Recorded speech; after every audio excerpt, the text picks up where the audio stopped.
en la parte del programa que tiene que ver con todo el proceso de reforma que se inicia en el año 2010 en el Uruguay. Antes de eso, quería hacer un pequeño repaso, digamos, de cómo lo vamos a trabajar esta situación del caso uruguayo y de la reforma, diciéndoles que evidentemente vamos a concluir con la presentación del caso uruguayo el módulo 3 y vamos a iniciar inevitablemente el módulo 4 y el módulo 5 para después, posteriormente, avanzar hacia el módulo 6, que es una suerte de reflexión crítica con relación a lo que ha venido aconteciendo con la reforma penitenciaria, ¿verdad? Una de las cosas que a mí me gustaría enfatizar, y en esto, si me permiten, para ser mucho más preciso, ¿verdad? Voy a hacer referencia leída a un trabajo que vengo preparando con relación a todo el proceso de reforma, es decir, es un libro que describe todo el proceso de reforma desde antes de la reforma misma y que intenta de alguna manera llegar hasta el último dato o hasta el último análisis posible a partir de los datos disponibles con relación al desarrollo de la reforma penitenciaria en el Uruguay. Yo, evidentemente, no puedo hacer un uso extensivo de este texto en nuestro curso porque se haría, digamos, no solo muy extenso, sino que no pertinente. No obstante a eso, calculo que cuando esté en condiciones de ser compartido, no voy a tener ninguna dificultad en compartirlo con ustedes, ¿verdad? Pero me quiero concentrar ahora en la problemática de las prisiones uruguayas para poder entender qué características tenían las prisiones uruguayas, qué lugar tenían las prisiones uruguayas, digamos, en el discurso político o en el discurso de las organizaciones de derechos humanos, ¿verdad? Entonces, permítanme entonces leer, o por lo menos tomar algunas ideas de un capítulo de este libro que estoy concluyendo, que le he titulado Hacia la emergencia carcelaria, ¿verdad? Es decir, este capítulo en concreto se denomina así, Hacia la emergencia carcelaria, haciendo referencia a un antes y un después en la historia penitenciaria del Uruguay que está fuertemente anclado en el discurso presidencial de el primer gobierno del doctor Tabaré Vázquez, ¿verdad? Permítame leerlo para ir avanzando y en la misma medida en que vayamos avanzando,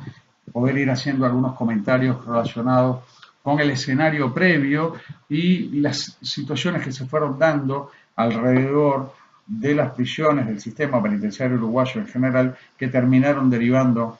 en esto que se denominó en el año 2015, 2005, perdón, la emergencia carcelaria, ¿verdad? Hay, como decimos en el texto, una historia nacional, al menos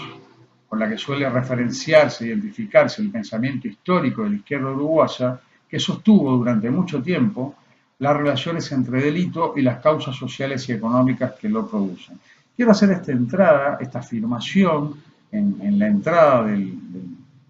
la clase de hoy, porque ustedes van a ver que sobre el final, es decir, cuando estemos concluyendo el análisis de la situación actual del proceso de la reforma penitenciaria, este enunciado, que es un enunciado que afirma una posición histórica de la izquierda,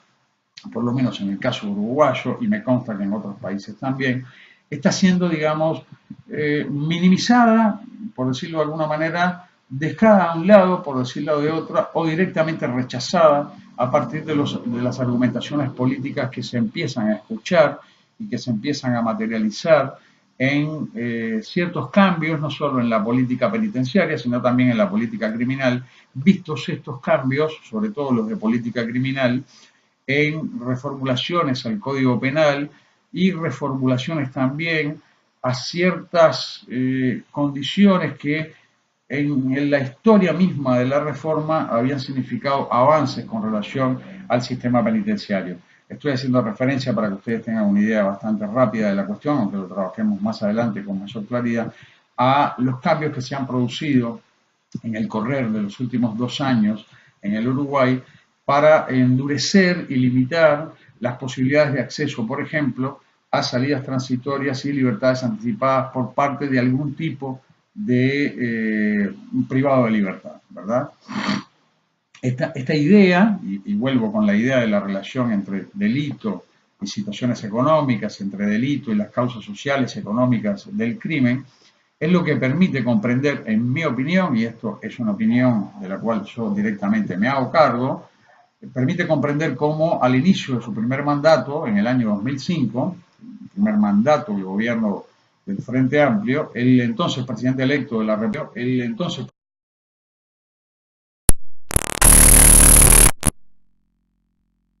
la presentación que él hizo de la emergencia carcelaria vino acompañada además de otro enunciado afirmativo, que es un enunciado afirmativo que ustedes lo pueden rastrear en las palabras de Tony Blair en el caso de Inglaterra y que está bien referenciado en el texto de Jonathan Simon, Gobernar a través del delito. ¿Sí? Este enunciado afirmativo, al mismo tiempo que acompaña a la declaración de la emergencia carcelaria, afirma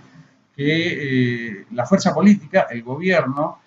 será severo con la delincuencia, pero también será implacable con las causas que llevan a la misma. El texto, la cita textual del discurso es: seremos severos con la delincuencia, pero seremos implacables con las causas que llevan a la misma. Es decir, hay una relación acá que implica, en esta cuestión de las causas que llevan a la misma, una toma de partido con relación, o por lo menos el esbozo de una toma de partido con relación a cuáles son las causas que la izquierda asume que están vinculadas con el desarrollo y la producción de cierto tipo de actividades delictivas. Uruguay estaba todavía muy lejos, pero muy lejos, de la llegada de lo que después se va a denominar el lapidario informe de Novak del año 2009, ¿verdad? Llegaremos a eso en su momento. Pero hay una distancia entre 2005, cuando se declara la emergencia carcelaria, y el 2009, cuando Manfred Novak, en una visita que hizo al Uruguay, obliga, digamos, a todo el espectro político y a todo el país en general a reconocer el estado catastrófico del sistema penitenciario uruguayo. En estos momentos en que Tabaré Vázquez asume su primer periodo de gobierno en el año 2015, tampoco se encontraba en funcionamiento, a pesar de que ya había sido aprobada la ley en el Parlamento para instituir esta figura, tampoco se encontraba en funcionamiento lo que hoy sí, hace ya varios años, por lo menos desde finales de 2006, mediados de 2006 en realidad,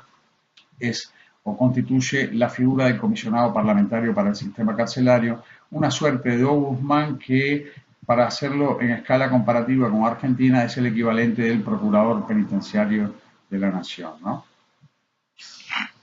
En el año 2005, esta institución no estaba, digamos, ocupada por ninguna persona, a pesar de que había sido aprobada la ley que instituía el comisionado parlamentario para el sistema carcelario. Estábamos muy lejos de saber, ¿verdad?, qué pasaba dentro de las prisiones uruguayas. En última instancia, si ustedes quieren, las prisiones uruguayas habían sido muy conocidas en todo el periodo de la dictadura, ¿sí? Pero las prisiones uruguayas, las habitadas post-dictadura, eran, para decirlo de alguna manera, el gran desconocido público, es decir, prácticamente nadie hablaba de lo que sucedía dentro de las prisiones antes del año 2005. Hay excepciones, evidentemente. Estas excepciones son unas pocas organizaciones sociales o de la denominada sociedad civil que incursionaban eventualmente en las descripciones de las prisiones uruguayas, y a la par de estas incursiones y de estas descripciones que hacían sobre la situación de las prisiones uruguayas, impulsaban un conjunto de denuncias sobre las condiciones materiales de existencia, pero también sobre las prácticas degradantes y de relacionamiento con los encarcelados. Para que ustedes tengan una idea de este tipo de incursión, una organización tan conocida en América Latina, o por lo menos en el Cono Sur, como el Servicio de Paz y Justicia, conocido en Uruguay como SERPAJ, y me consta que en Argentina también, en su informe del año 2003, al referirse a las condiciones del sistema carcelario del país, decía: uno de los principales problemas es la superpoblación. La cantidad de reclusos llegó a una cifra récord al 1 de octubre de 2003, donde habían 7.152 prisioneros. La capacidad locativa real es para la mitad de esa cantidad, lo que genera un gravísimo problema de hacinamiento. Es decir, acá ustedes ya empiezan a ver que una de las miradas críticas más importantes con relación a lo que sucedía en las prisiones uruguayas estaba localizada en lo que va a ser, digamos, como la tapa del libro de todos los análisis de los sistemas penitenciarios, y es la correlación entre el número de prisioneros y las capacidades que tengan los lugares donde esos prisioneros van a ser alojados. Los datos que se disponían en esos años evidenciaban que con respecto al año 1984, la población de privados de libertad se había incrementado en un 278%, es decir, había habido un crecimiento importante de la población privada de libertad durante lo que vamos a denominar, o lo que evidentemente es históricamente, el retorno a la democracia en el Uruguay, ¿verdad? Por ejemplo, en la cárcel, que sigue siendo la unidad más grande de todo el sistema, que en esos entonces se denominaba CONCAR, a los problemas de hacinamiento se le adicionaban además dificultades para cumplir mínimamente con el suministro de alimentos. Es decir, no solo había en el año 2003 una conciencia del desfasaje entre el elevadísimo número de prisioneros y la baja capacidad de las unidades penitenciarias, sino que también había señales claras a través de los informes del CERPAC de incumplimientos a las condiciones mínimas para el trabajo y la vida cotidiana de los prisioneros. Uno de los elementos más importantes es las dificultades que se presentaban ya en esos tiempos para que el Estado, a través de la entonces Dirección Nacional de Cárceles, Penitenciarías y Centros de Recuperación, asegurara la alimentación de los prisioneros. Hay un informe bastante, digamos, ilustrativo de esta antigua Dirección Nacional de Cárceles, Penitenciarías y Centros de Recuperación, que reconoce que hubo un periodo de ese año, del año 2003, en que por falta de rubros a la hora de la comida se seleccionaban 500 reclusos a los cuales no se les suministraba alimentación. Si esto les parece una rémora de la forma romana de diezmar las legiones, no es pura coincidencia, es decir, más o menos el mecanismo que se utilizaba era exactamente el mismo, con la única diferencia que acá no se formaban a los prisioneros para diezmarlos y elegir quiénes eran los 500 a los cuales no se les iba a suministrar alimentación, ¿verdad? Este crecimiento de la población penal encontraba como argumento explicativo fundamental variaciones que se habían ido produciendo en las normas legales que habían sido modificadas en el Código Penal y cuyos efectos se traducían evidentemente en un aumento de las penas, es decir, un tiempo mayor de estancia en la prisión. Junto a esta situación, digamos, de cambios y endurecimiento de las penas, sobre todo localizado en la década de los años 90, que es una década donde se ensayaron ciertas prácticas del nuevo liberalismo, que ustedes lo conocieron perfectamente en Argentina también, junto a esta situación de endurecimiento y de transformaciones en el Código Penal que tenían sus efectos después en la permanencia, en el aumento de la permanencia de los prisioneros dentro de las prisiones, la dramática situación económica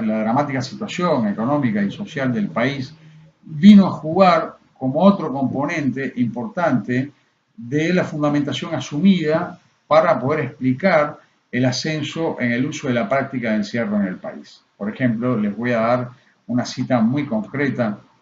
con relación a otro de los informes de CERPAC. La crisis económica y social y el agravamiento de penas para determinadas formas de hurto, el artículo 341 del Código Penal, como el robo con penetración en un edificio o en algún otro lugar destinado a habitación, la sustracción con destreza, es decir, lo que se llama punga, en el lenguaje común y corriente, o por sorpresa, es decir, mediante el arrebato,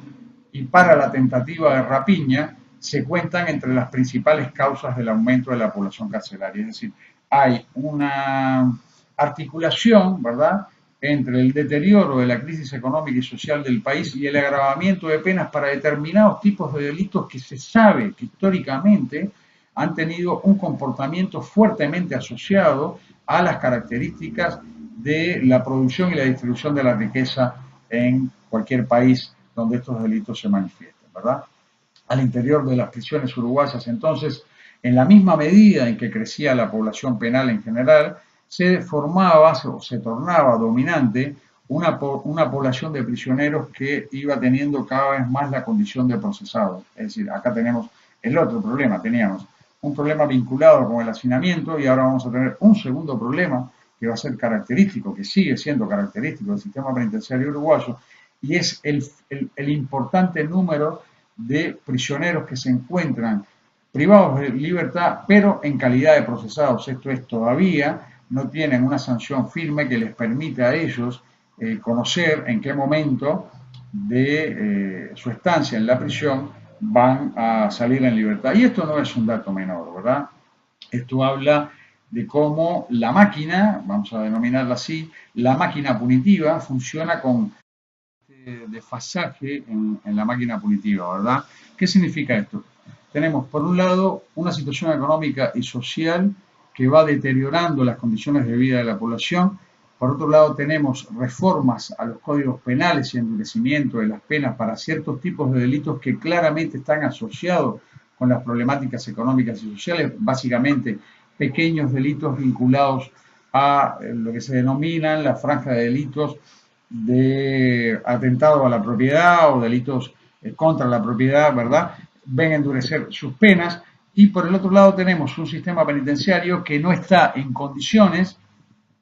de poder recibir el aumento en el flujo de ingresos al sistema penitenciario a partir de la aplicación a rajatabla de las modificaciones al Código Penal. Pero en todo este proceso, digamos, en toda esta máquina de funcionamiento que articula la política criminal con la política penitenciaria, tenemos otro elemento bastante importante, que es el elemento del funcionamiento de la justicia, es decir, cómo la justicia puede o no acompañar el aumento de este flujo de ingresos a la prisión, dictaminando rápidamente las sentencias que van a definir cuál es el periodo preciso en que una persona va a estar privada de libertad o no. Esto en el caso uruguayo tampoco se daba, de modo que tenemos una suerte de cóctel bastante negativo que implica la correlación o la sistematización y la articulación de cuatro fenómenos bastante claros, ¿verdad?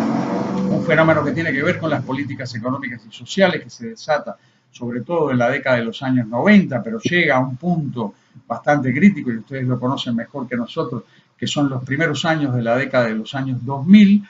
un proceso de endurecimiento para proteger aún más las condiciones de asegurar la propiedad privada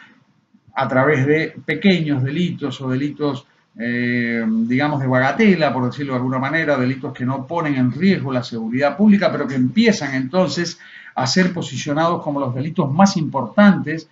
son los delitos que van a aparecer después componiendo, digamos, el discurso empírico de lo que se va a ir conformando en paralelo durante todo este tiempo, que es el discurso de la seguridad ciudadana, o si ustedes quieren, el discurso de la inseguridad ciudadana. Junto a esto tenemos un sistema penitenciario claramente obsoleto, no preparado para este embate de la privación de libertad y un sistema de justicia que en el caso uruguayo, además, por las características formales de su funcionamiento, que es un sistema escrito, que es un sistema afiliado al secretismo del presumario, hacía prácticamente interminables los procesos judiciales, de tal forma que las prisiones, además de llenarse de privados de libertad, se fue llenando de privados de libertad con las características de que no tenían condena firme, es decir, eran procesados, de modo que, por lo menos para el caso uruguayo, tenemos un aumento de la población penitenciaria, una no correspondencia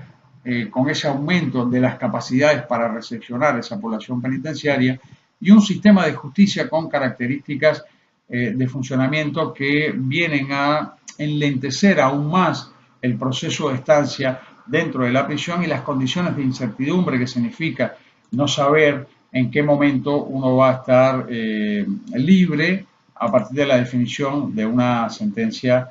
firme con relación al delito que se haya cometido, ¿verdad? Todo este escenario es el escenario, digamos, que empieza a dibujarse y es el que prefigura el llamado de la emergencia carcelaria. Antes del proceso de emergencia carcelaria y después durante un tiempo también, hasta el año 2010 por lo menos, importa entonces describirles a ustedes para que podamos entender un plus de complejidad del sistema penitenciario uruguayo.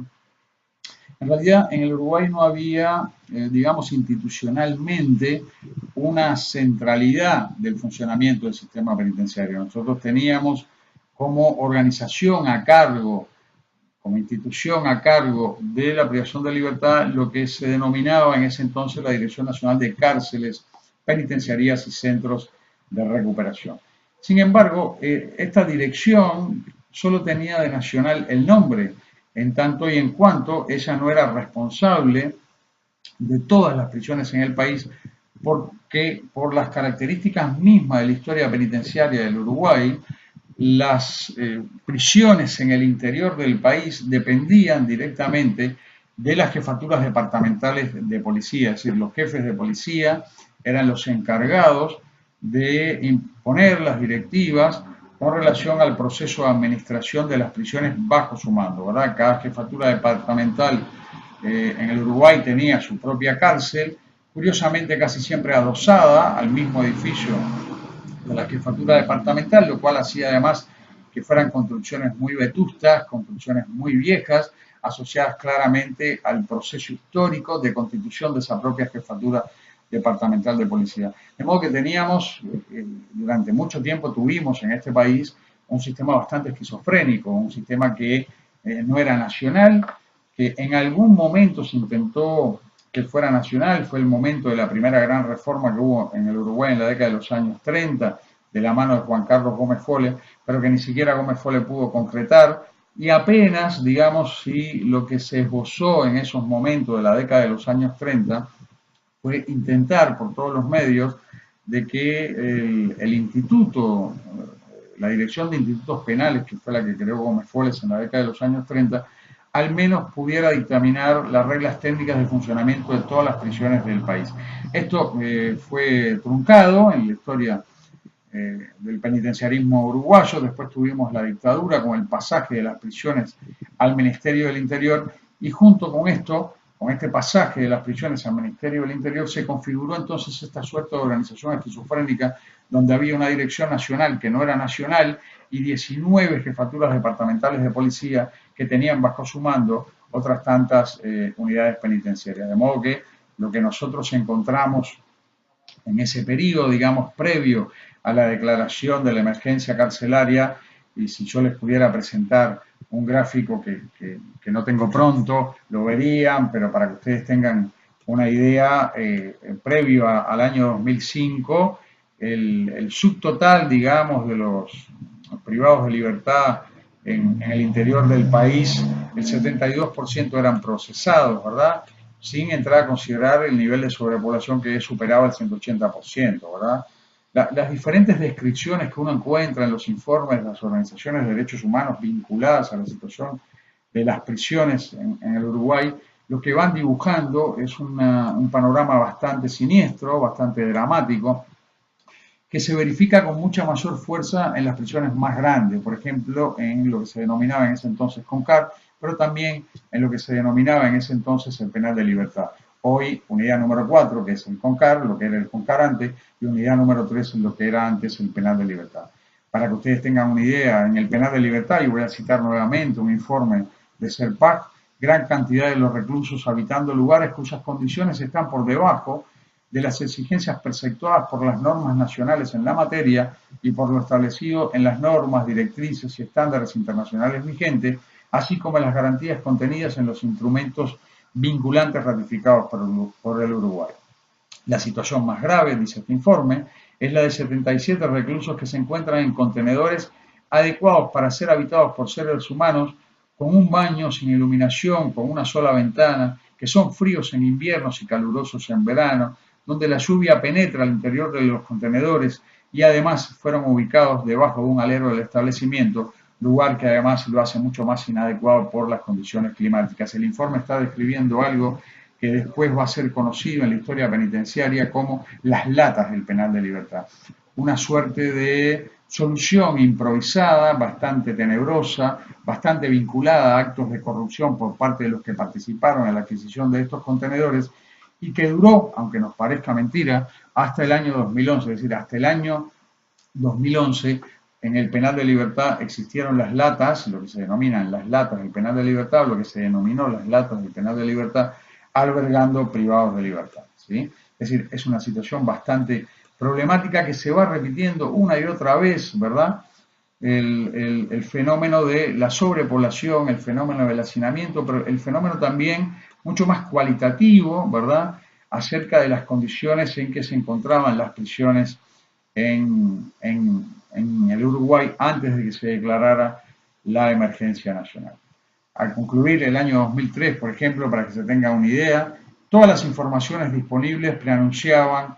que en las cárceles uruguayos el escenario estaba pronto para lo que yo denomino el máximo despliegue de la fuerza punitiva, ¿verdad? En el afuera carcelario, las lógicas del accionar represivo se articulaban amablemente con los efectos producidos tanto por los años de lo que se denominó la motosierra, los años del periodo del neoliberalismo en la década de los 90 en el Uruguay, como por la denominada crisis financiera del año 2002, que ustedes la conocieron muy bien y con mucha más crudeza de lo que conocimos nosotros, ¿verdad? El Frente Amplio, cuando asume su primer periodo de gobierno, encuentra un país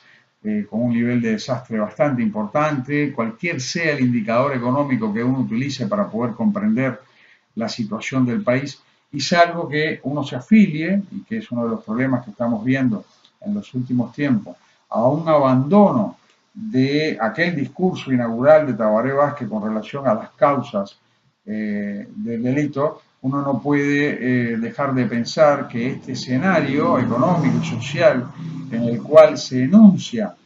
la emergencia carcelaria y se empieza a avanzar muy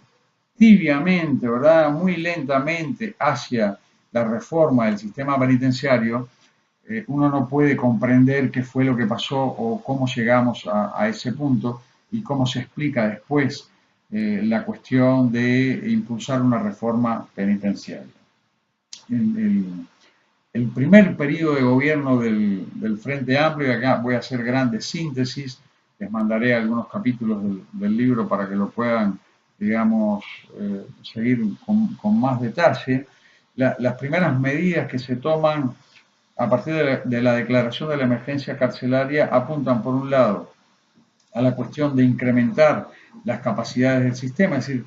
se empieza a tomar conciencia de que el sistema no tenía las capacidades necesarias y que la sobrepoblación y el hacinamiento eran problemas que había que empezar a resolver, por lo menos iniciando construcciones de nuevas capacidades locativas. Esto es un concepto que aparece con mucha claridad durante todo este primer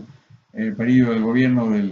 del Frente Amplio, y al mismo tiempo se propone una iniciativa bastante interesante, pero de también muy corto alcance, que fue denominada como Ley de Humanización del Sistema Carcelario. ¿Y en qué consistió esta Ley de Humanización del Sistema Carcelario? O en su núcleo central, ¿en qué consistió esta Ley de Humanización del Sistema Carcelario? Consistió en realizar previo un estudio para determinados tipos de delitos y determinados tipos de prisioneros, básicamente prisioneros con mayores de 70 años y delitos no vinculados a situaciones graves y gravísimas, homicidios y demás, una liberación anticipada. Al final, esta ley de humanización carcelaria preveía esta libertad anticipada para este tipo de delito y para este tipo de personas, y preveía además, en segundo lugar, la creación de lo que se denominó una suerte de cupo laboral para los liberados, cupo además que iba a ser responsabilidad o debía ser responsabilidad de las empresas públicas. Es decir, en concreto lo que se planteó fue que todas las empresas públicas del país, todas las empresas vinculadas al Estado del país, deberían reservar un 5% en su bolsa de trabajo para darle trabajo a aquellos prisioneros que obtenían la libertad. Este cupo, me adelanto a la situación, nunca se ha cumplido, ¿verdad? Nunca, no solo nunca se ha cumplido, sino que además nunca ha sido, digamos, seguido su cumplimiento. El Ministerio de Trabajo, que es la policía del trabajo en el Uruguay, no ha dado un seguimiento de ningún tipo al cumplimiento de esta disposición que aparece en la Ley de Humanización del Sistema Carcelario, de modo que los prisioneros que salieron liberados no solo no tuvieron en su momento la posibilidad de ingresar a la bolsa de trabajo de los entes públicos del Estado uruguayo, sino que aún hoy esto sigue siendo una cuestión bastante problemática de que efectivamente se cumpla, ¿sí? La otra cuestión que aparece en la ley de humanización del sistema carcelario, que resulta de especial trascendencia también para comprender después algunos de los contenidos de la reforma penitenciaria iniciada en los años 2010 o en el año 2010, para hablar con mucha más precisión, es la instrumentación de un sistema de redención de pena a partir de el trabajo y el estudio. Es decir, por cada día de trabajo y cada día de estudio y además por cada examen aprobado, por cada materia vencida o por cada año cursado, se podía acceder a un proceso de redención de pena, con lo cual se intentaba por dos vías, digamos, una rápida escarcelación de un conjunto de la población penitenciaria que van a estar incluidos en aquellos delitos no graves y para las personas mayores de 70 años, y por el otro lado, buscar mediante la aplicación de los prisioneros al trabajo y al estudio un proceso de acortamiento a la estancia en prisión, buscando de alguna manera que la sedentarización que había producido el endurecimiento de las penas a partir de las modificaciones al Código Penal se fuera como, digamos, limando, ¿verdad? Y pudiera haber la posibilidad de que los prisioneros salieran mucho antes de lo que la pena misma hubiera permitido en caso de que se cumpliera a rajatabla, ¿sí? Hay algo con relación a esto que es importante saber. Primero, que el número de liberados con relación a las libertades anticipadas que se dieron para los mayores de 70 años y cierta tipología delictiva fue mínimo, es decir, el Uruguay tenía en los momentos en que se produce esta ley cerca de 8.000 prisioneros y fueron liberados en total unos 800 y pocos. De estos 800 y pocos, el nivel de reincidencia, entendido como una nueva entrada al sistema penitenciario, fue menor al 30% y sin embargo, esta, digamos, medida, estimulada por la ley de humanización del sistema carcelario, fue inmediatamente atacada, como no podía ser de otra manera,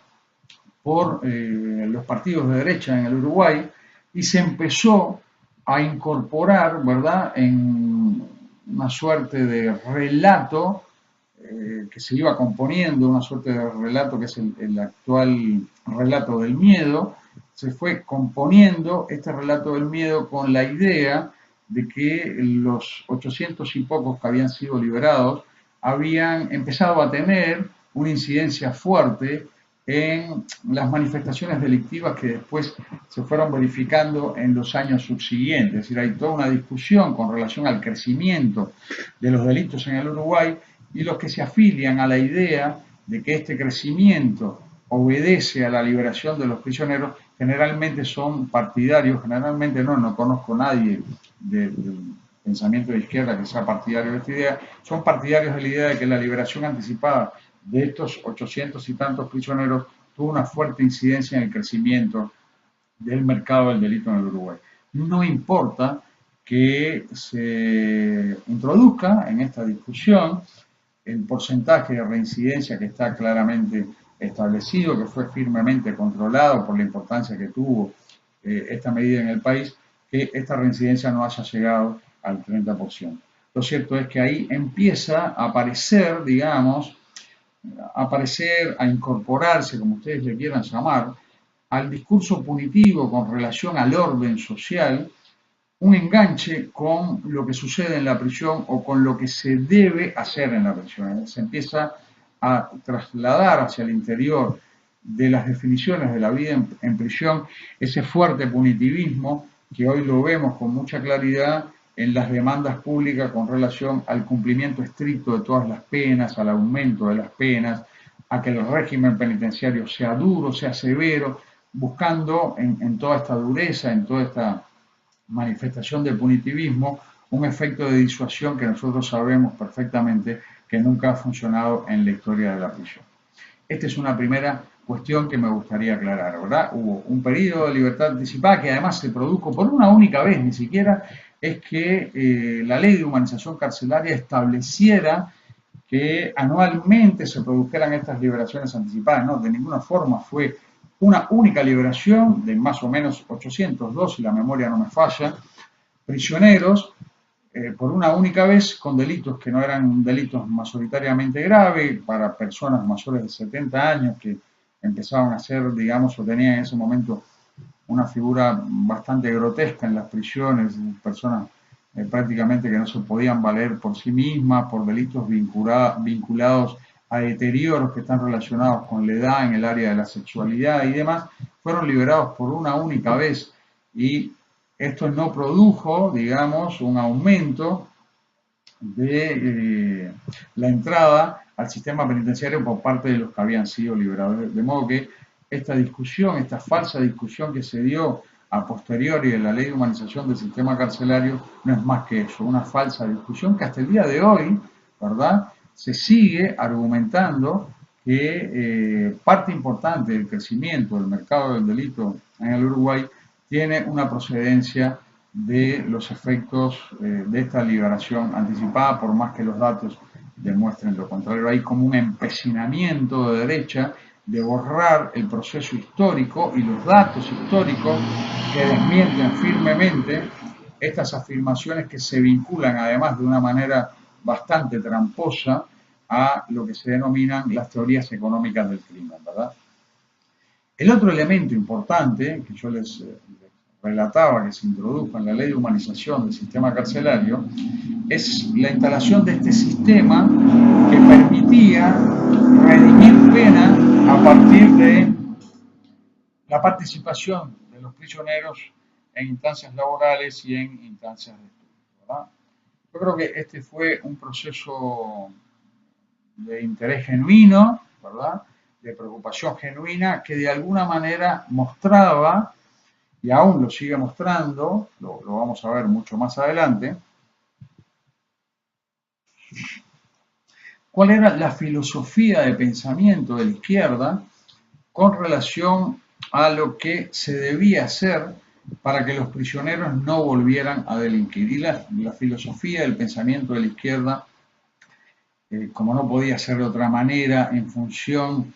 de las procedencias genealógicas del lugar del trabajo y del estudio en la historia de los sistemas penitenciarios, se afilia rápidamente a la idea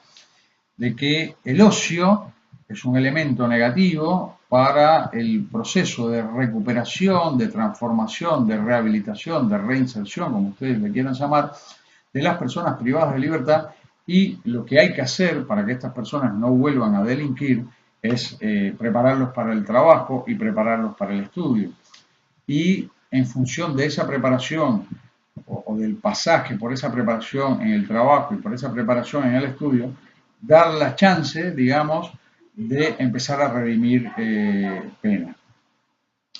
Esta idea, que puede ser discutida en muchos sentidos, que yo la estoy discutiendo en el otro texto que estoy escribiendo con relación a las características del trabajo, del mundo del trabajo dentro de las prisiones, es una idea que fue más que todo una buena idea puesta en un papel, es decir, puesta en una ley. ¿Por qué digo esto? Porque del mismo modo que el sistema penitenciario no estaba en condiciones de asumir, de poder recepcionar el aumento del flujo de prisioneros, el sistema penitenciario no estaba en condiciones de adoptar una plasticidad que permitiera entonces una transformación de la vida cotidiana dentro de las prisiones por la transversalidad de las actividades del trabajo y la transversalidad de las actividades de estudio. Lo que estoy diciendo, ni más ni menos,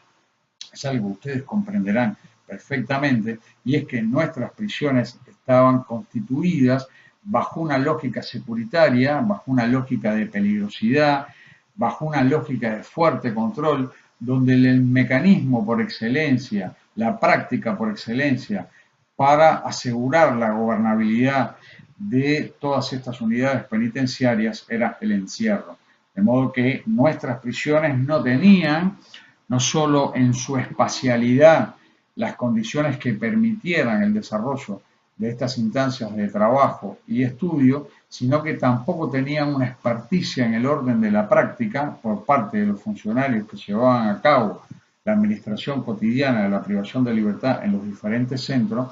no tenían una experticia necesaria para poder entender la importancia de la transversalidad del mundo del trabajo y del mundo del estudio como mecanismos de transformación no solo de la vida cotidiana de las prisiones, sino como mecanismos productores de otro tipo de seguridad que no fueran las seguridades que se aseguraban a través del encierro.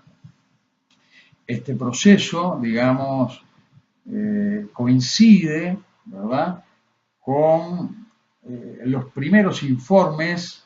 Es decir, cuando yo digo coinciden, estoy tratando de transmitir que se van dando procesos en paralelo, ¿verdad? Yo les había dicho a ustedes que en el 2005 la institución comisionado parlamentario para el sistema carcelario todavía no estaba en funcionamiento, pero inmediatamente que asume el gobierno del Frente Amplio, se nombra el primer comisionado parlamentario y su primer informe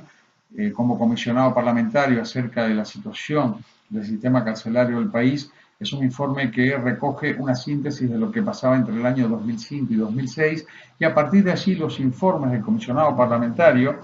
empiezan a tomar un nivel de precisión, un nivel de análisis bastante importante, en tanto y en cuanto estos informes empiezan a adoptar, y siempre lo he dicho, una metodología que fue aprendida del trabajo de la Procuración Penitenciaria Argentina. En esos momentos, en el año 2007 en particular, yo dirigía el equipo técnico del comisionado parlamentario para el sistema carcelario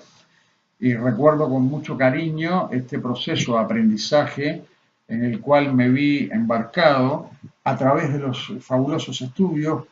que hacía la Procuración Penitenciaria Argentina y que nosotros entonces lo que hicimos fue trasladar esa metodología para transparentar al máximo posible lo que sucedía en nuestras prisiones para poder comprender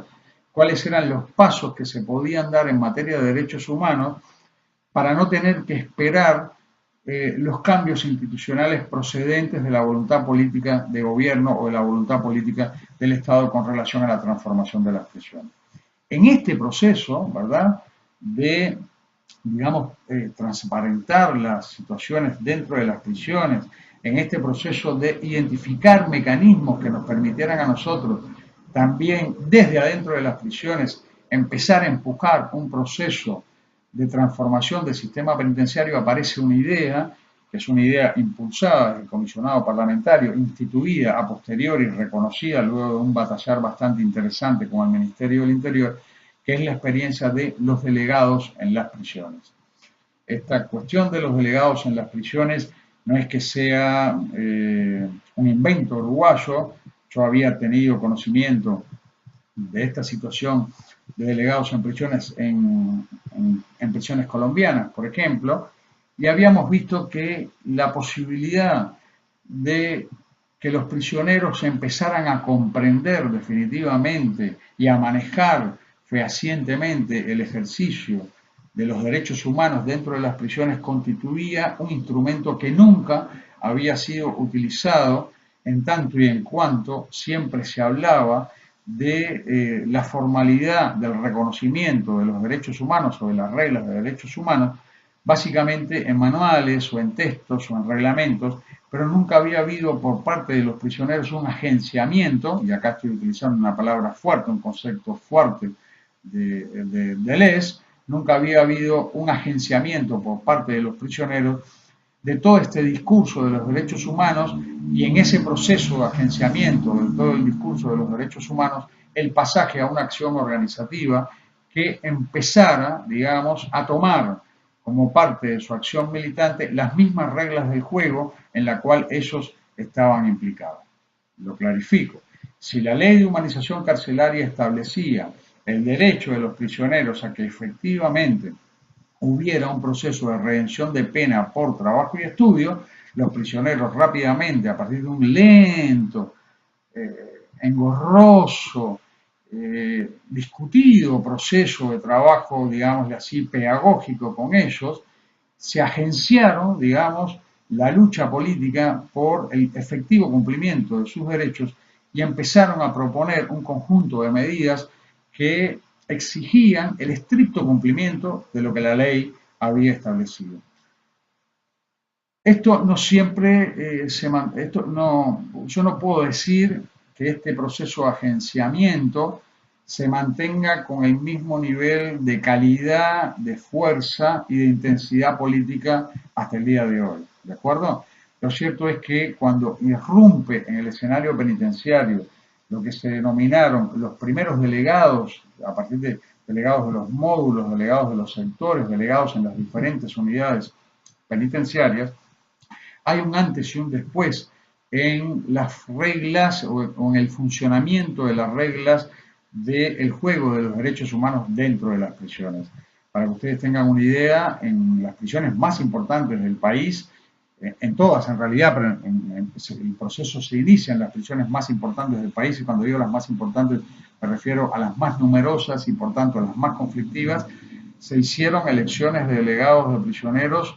a padrón abierto, ¿verdad? Mediante el voto directo y secreto, buscando eliminar cualquier tipo de dinámica relacionada con lógicas criminales de posicionamiento, de luchas de poder a la interna de los relacionamientos entre los propios prisioneros. Fueron elecciones que fueron, digamos,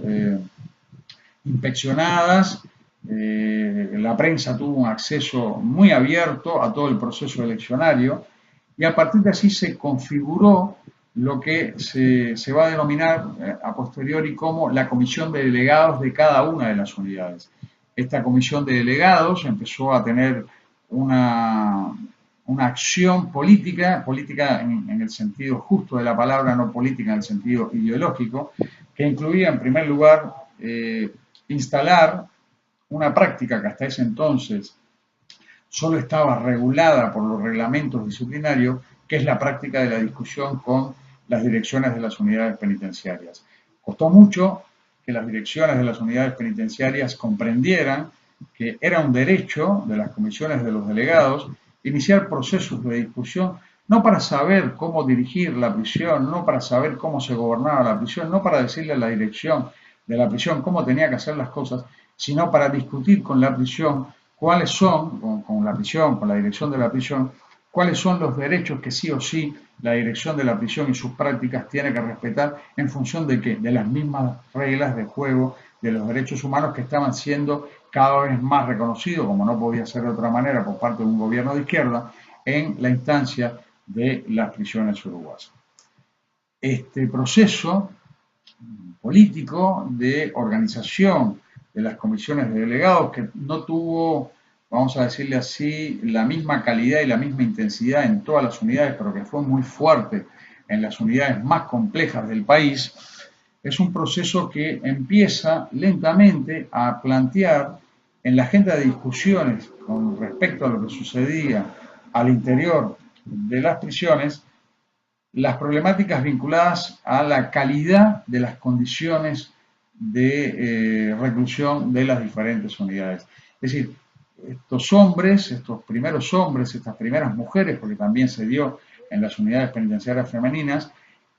dejan, es decir, rebasan el límite de la cuestión de las capacidades entendida como a tantas celdas, tantos prisioneros, para pasar la discusión a la cuestión de la calidad de la estancia en la vida en la prisión. Y durante este proceso de discusión empieza a aparecer, a partir de una serie de trabajos que se generan, trabajos de investigación no en el sentido científico, sino trabajos de indagación que los mismos prisioneros fueron haciendo con la asesoría nuestra en el comisionado parlamentario, empieza a aparecer algo que es, si ustedes quieren, salvando las grandes distancias, pero que yo lo aprendí de ese proceso, empieza a aparecer, si ustedes quieren, el fantasma de aquel famoso grupo de información e investigación de prisiones que Michel Foucault había desarrollado en las prisiones francesas. Y digo el fantasma porque en memoria del trabajo de Michel Foucault, ninguno de los informes que producían los privados de libertad en esas instancias, en esos tiempos,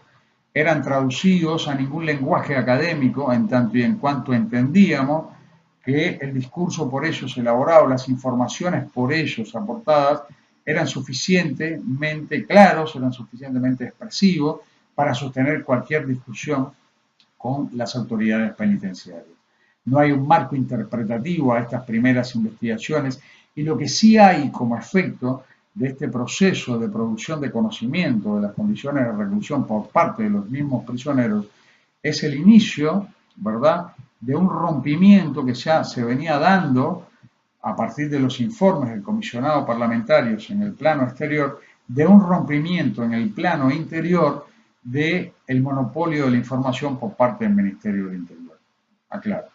Hasta el momento de aparición del comisionado parlamentario como una institución firme, como una institución de asesoramiento técnico del Parlamento Nacional Uruguayo, el monopolio de la información con relación a lo que sucedía dentro de las prisiones era el Ministerio del Interior. Cuando se va instituyendo, y es un proceso de institucionalización que va más allá del nombramiento de la figura del comisionado parlamentario, porque dio lugar a discusiones, a disputas, a contradicciones, a desencuentros, a conflictos serios, cuando se va instituyendo la figura, la institución comisionado parlamentario, este monopolio que históricamente había tenido el Ministerio del Interior comienza a quebrarse. Pero comienza a quebrarse desde adentro, es decir, el Ministerio del Interior no va a poder seguir diciendo lo que decía sobre las prisiones sin que ninguna otra institución pudiera discutir lo que éste afirmaba. No, ya había una institución que tiene la capacidad técnica, que tiene además la presencia necesaria dentro de las prisiones para discutir lo que sucedía dentro de las prisiones. Y cuando yo digo la capacidad técnica, no solo me refiero al nivel de formación del equipo que en ese entonces constituía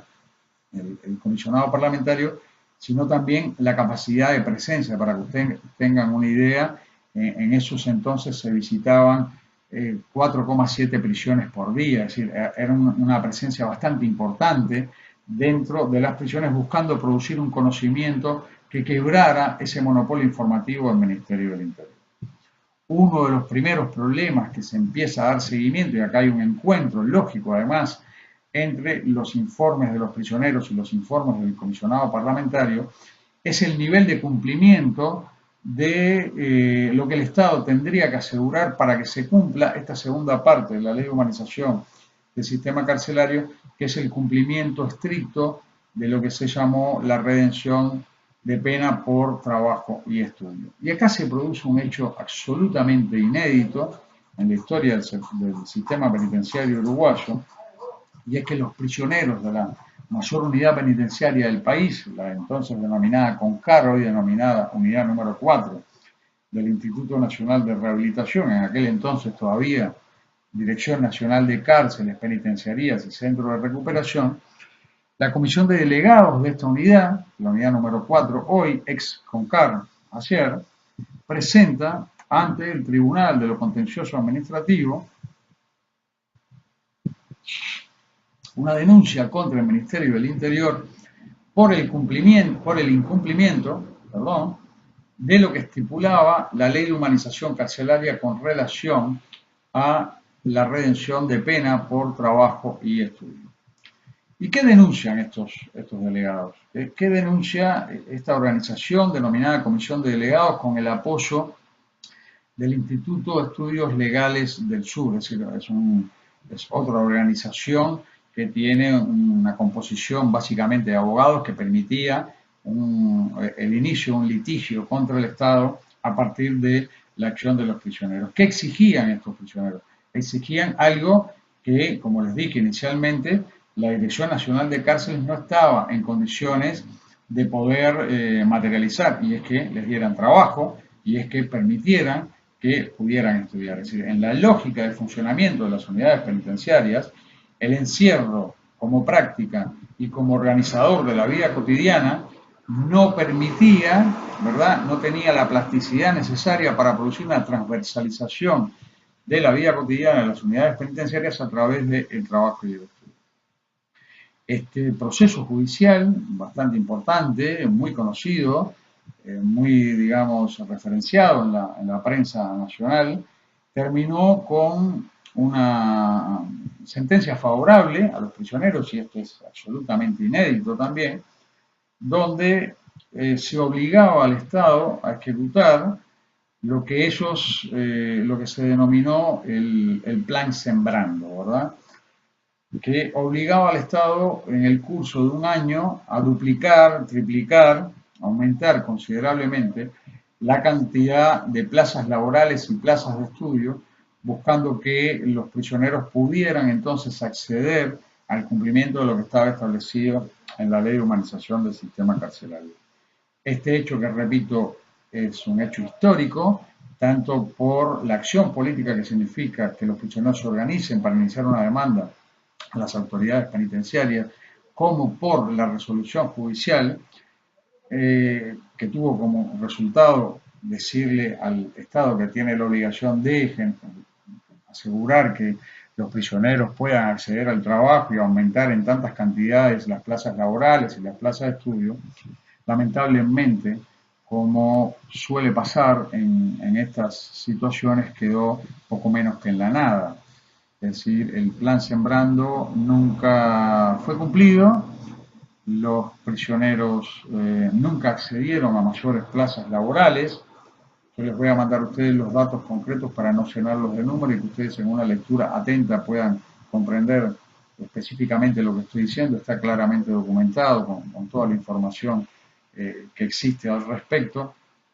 Los prisioneros siguieron estando en situaciones de alta vulnerabilidad para el cumplimiento de lo que disponía parte de la Ley de Humanización del Sistema Carcelario. Y esto produjo dos efectos bastante negativos, ¿verdad? El primero de los efectos es que ante el embate de los prisioneros con la presentación de este litigio judicial, se produjo una suerte de clara identificación de los prisioneros más activos políticamente, los cuales empezaron a ser objetos, como no podía ser de otra manera, y digo como no podía ser de otra manera no porque esté de acuerdo, sino porque refleja una lógica de funcionamiento, empezaron a ser perseguidos y reubicados en otros centros, buscando qué cosa, despotenciar este proceso de agenciamiento y de organización política que se había generado con las comisiones de delegados. El hecho fue tan grave que motivó que el Instituto de Estudios Legales del Sur se retirara del apoyo jurídico que estaba dando hasta ese momento el funcionamiento de las comisiones de delegados, básicamente en la unidad número 4, ex CONCAR, como forma de protesta, ¿verdad?, por las acciones que se habían emprendido de represión hacia las comisiones de delegados, o por lo menos hacia los delegados que estaban, hacia los prisioneros que formaban la comisión de delegados de las principales unidades del país. Esto, evidentemente, empieza, digamos, a despotenciar la actividad y empieza a resquebrajar la potencia política de las comisiones de delegados, al punto de que, en mi opinión, y esto es una valoración que la puedo, digamos, relatar más anecdóticamente que con datos mucho más contundentes por la gravedad de lo que voy a anunciar, las comisiones de delegados fueron paulatinamente y sistemáticamente penetradas por figuras que respondían a intereses de la policía. Si me estoy refiriendo a prisioneros que pasaron a cumplir o que cumplían el rol de agentes, entre comillas, informantes de la policía y empezaron a ocupar los puestos más importantes dentro de las comisiones de delegados, produciéndose un resquebrajamiento, vamos a denominarlo así, moral y, por tanto, un derrumbe de la impronta política que estas comisiones de delegados tenían. Para que ustedes tengan una idea de la importancia que tuvieron las comisiones de delegados en el sistema penitenciario en el Uruguay en ese momento, el Ministerio del Interior hizo suyo un proceso de reglamentación, de funcionamiento de las comisiones de delegados que habían elaborado los propios prisioneros, con pequeñas variaciones, pero conceptualmente el programa, la reglamentación de funcionamiento de la comisión de delegados establecido oficialmente por el Ministerio del Interior es un reglamento que produjeron los propios prisioneros. Hoy ese reglamento forma parte del museo de los reglamentos, es decir, es una pieza más de ese museo de los reglamentos penitenciarios que nunca se cumplen, que casi nunca se recuerdan y que solo aquellos que se dedican a hacer un rastreo de la historia del sistema penitenciario pueden dar cuenta de su existencia y de los momentos en que eventualmente pudieron funcionar y en qué momento dejaron de hacerlo. Pero esto además produjo otro problema más, ¿sí? Y es que obturó la posibilidad de que el acceso al trabajo y el acceso al estudio tal cual se venía planteando por parte de las comisiones de delegados de las unidades penitenciarias más importantes del país, se redujera el lugar, el papel, el sentido del trabajo y el sentido de estudio, se redujera a su carácter estrictamente instrumental. ¿Y qué significa esto? Empieza a, digamos, a desaparecer, vamos a decirlo así, y capaz que no soy muy preciso cuando hablo con relación a esto, pero lo van a leer, y ahí sí creo que soy mucho más preciso, porque las palabras escritas ayudan a la precisión, pero lo que empieza a suceder es que el trabajo y el estudio ven reducida su lugar dentro de la relación con los prisioneros a una relación absolutamente instrumental. Esto es, los prisioneros ya no van a trabajar para acceder a un trabajo que les permita no solo las cuestiones vinculadas a la subsistencia y demás, sino que les permita iniciar, ¿verdad? O generar las condiciones que inicien en la relación con el mundo del trabajo un proceso de transformación de sus propias vidas. No, esto se va a cortar y va a quedar solamente el eslabón instrumental. Esto es, yo voy a ir a trabajar porque en realidad lo que quiero es irme antes de la prisión. Este es el fenómeno que reduce considerablemente a su escala instrumental la cuestión del acceso al trabajo y el acceso al estudio a posteriori, digamos, del incumplimiento de esta resolución judicial que constituyó la orden dada por la justicia al Ministerio del Interior de generar, de multiplicar un conjunto de puestos de trabajo y de estudios que en definitiva permitieran el cumplimiento de lo que establecía la ley de humanización del sistema carcelario. Este proceso que yo les estoy describiendo, que termina con este proceso judicial, que termina con el fracaso de la resolución judicial, con el fracaso en el sentido del no cumplimiento de la resolución judicial, se da en los años previos a la visita de Manfred Novak, ¿verdad? Estoy hablando del año 2007-2008. 2008 es un año donde se producen informes muy críticos por parte de la institución comisionado parlamentario con relación al estado de las prisiones, con relación a las prácticas vejatorias de los funcionarios penitenciarios con relación a los prisioneros.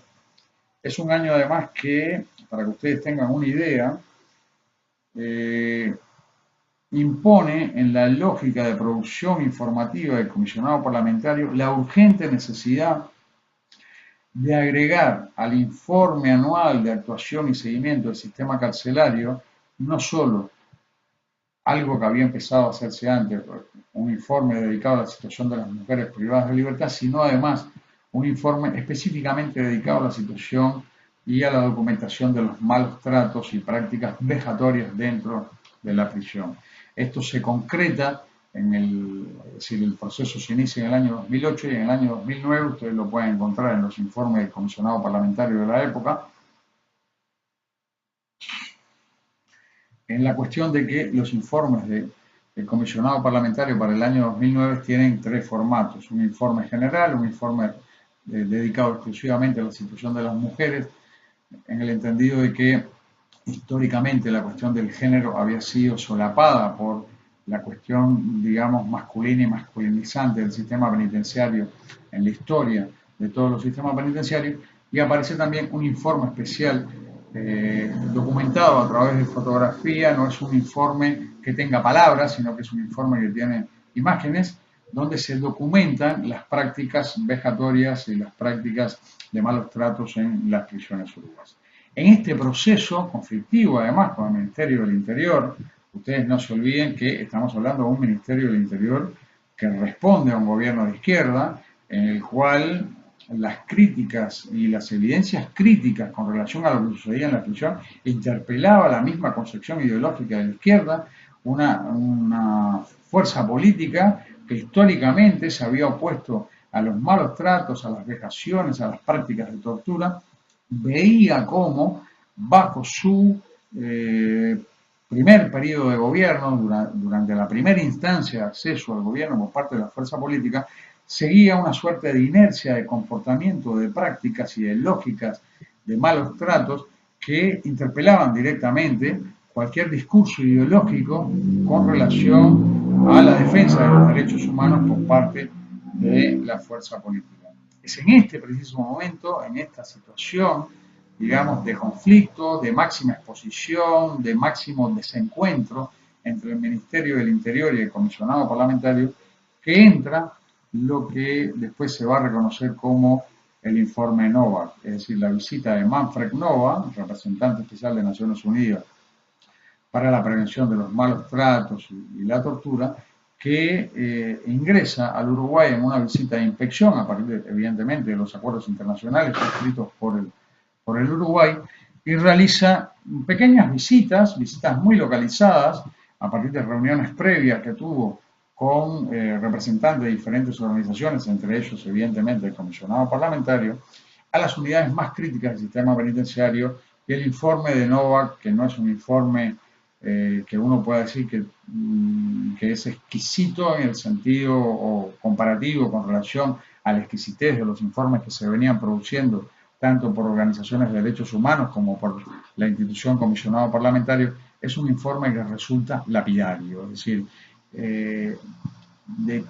alguna manera el informe Novak viene a condensar lo que uno pudiera denominar el monumento a la vergüenza del sistema carcelario del país. Este informe de Novak, que ya no está escrito, ya no está producido por ningún actor nacional, sino por un actor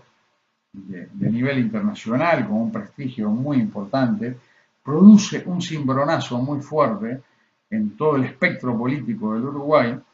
y las prisiones empiezan a tomar, digamos, una dimensión de necesidad de transformación distinta, ¿verdad?, a lo que hasta ese entonces se venía procediendo. Es en este escenario, ¿verdad?, el escenario de finales del 2009, principios del 2010, donde aparecen lo que se va a denominar los acuerdos multipartidarios del año 2010,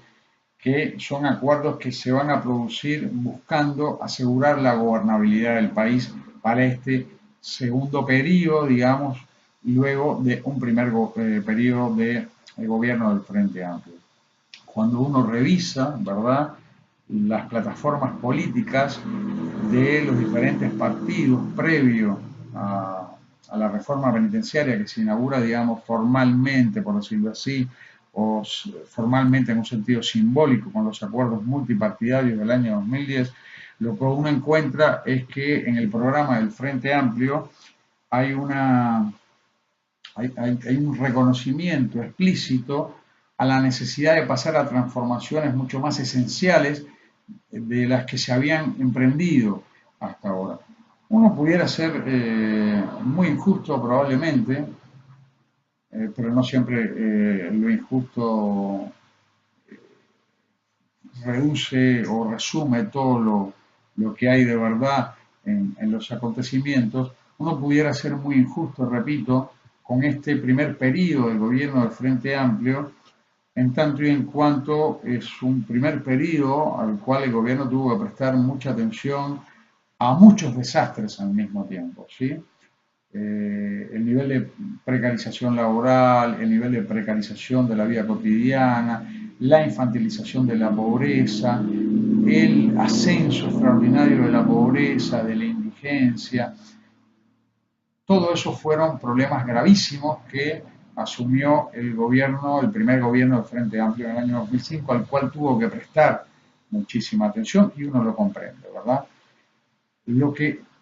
resulta difícil de comprender, ¿verdad? Y con los años uno empieza cuando uno dice con los años, es decir, con lo que ha seguido pasando, uno empieza a poder tener otros argumentos que ilustran que las cosas siguieron siendo más o menos de la misma forma de lo, antes del gobierno, es decir, durante el gobierno, el primer gobierno del Frente Amplio, las cosas siguieron más o menos siendo de la misma forma en el caso de las prisiones, ¿verdad? Estoy hablando, como eran antes, de repente menos escandalosas, de repente menos dramáticamente horrorosas, pero seguía circulando, seguía esa inercia de esas prácticas sin que hubiese necesariamente ninguna acción fuerte que le pusiera freno a esta cuestión. Hay un argumento que se ha utilizado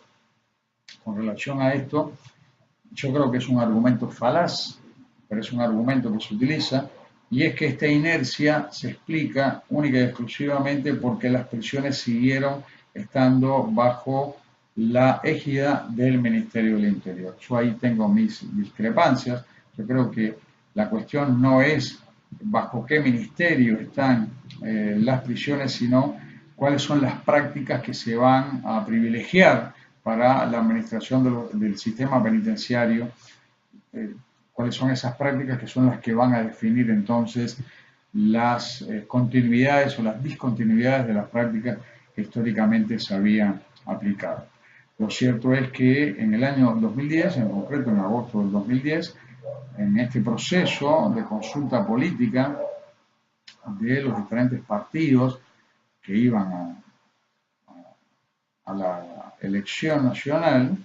se da en finales del año 2009, acuerdan prestarle especial atención a la cuestión de la seguridad pública por un lado y a la cuestión de las prisiones por el otro. Y acá empieza a aparecer la idea fuerza de que era necesario instituir una nueva institucionalidad que se va a denominar finalmente Instituto Nacional de Rehabilitación, que buscara, digamos, la adopción de una figura organizativa diferente a las figuras organizativas que históricamente habían conformado el sistema penitenciario uruguayo. Esto es, que tuviera carácter nacional, ¿verdad? Y que permitiera paulatinamente el pasaje de todas las unidades penitenciarias del país, aquellas que estaban bajo las dependencias de las jefaturas departamentales de policía, a la órbita y la dirección centralizada de esta nueva institución que sería denominada Instituto Nacional de Rehabilitación. Junto con esto, que es lo que va a dar forma después al proyecto de ley de institucionalización del Instituto Nacional de Rehabilitación, aparece la idea fuerte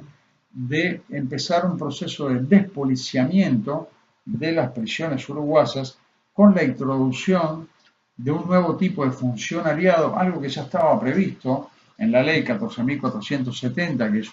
es la ley que está en vigor, en vigencia, con relación al cumplimiento de la reclusión, de la privación de libertad en el Uruguay, que es un proceso de entrada a un nuevo tipo de funcionarios que no fueran funcionarios policiales, lo que a posteriori va a ser denominado los funcionarios del escalafón S, o en su efecto los denominados operadores penitenciarios, que hoy ya están presentes en las diferentes unidades penitenciarias del país. Este proceso, digamos, de entrada a un nuevo funcionariado, lo que buscaba era dos cosas. Primero, la creación de una nueva carrera profesional que asegurara una preparación para una filosofía de trabajo, para una modalidad de administración y gestión de la privación de libertad distinta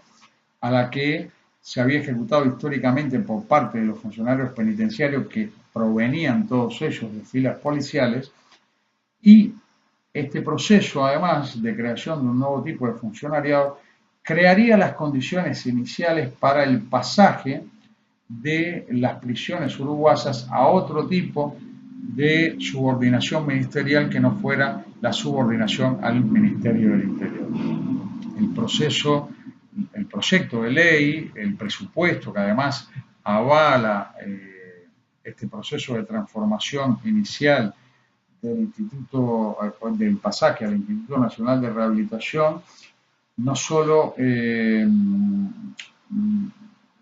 cancela, hace desaparecer, deja sin efecto la antigua Dirección Nacional de Cárceles, Penitenciarías y Centros de Recuperación y traslada todos los recursos que estaban asignados a ellas a esta nueva institución, el Instituto Nacional de Rehabilitación. No solo hace eso el presupuesto, sino que además el proyecto de ley y los acuerdos multipartidarios exigían la elaboración de un cronograma de pasaje de las diferentes cárceles que debía ser cumplido en X tiempo por parte del Instituto Nacional de Rehabilitación y su mandante, que es el Ministerio del Interior, buscando así por primera vez en la historia del país generar una institución central que fuera la que gestionara centralmente todo el proceso de gestión de la privación de libertad en el país. Este proceso se inicia efectivamente sobre finales del año 2010 con la desaparición de la Dirección Nacional de Cárceles, Penitenciarías y Centros de Reclusión, el pasaje de todos sus recursos y de todas las unidades que hasta ese momento ella dirigía a la nueva institucionalidad naciente, el Instituto Nacional de Rehabilitación, con un cronograma de pasaje anexado a esta centralización inicial de las diferentes unidades penitenciarias de las jefaturas departamentales de policías. Me adelanto, este cronograma de pasaje al día de hoy ha sido cumplido a rajatabla, ¿verdad? La última prisión en pasar al Instituto Nacional de Rehabilitación fue la unidad ubicada en el departamento de Florida. Este pasaje se produjo en el año 2015, sobre finales de 2015, con lo cual el cronograma se cumplió exhaustivamente.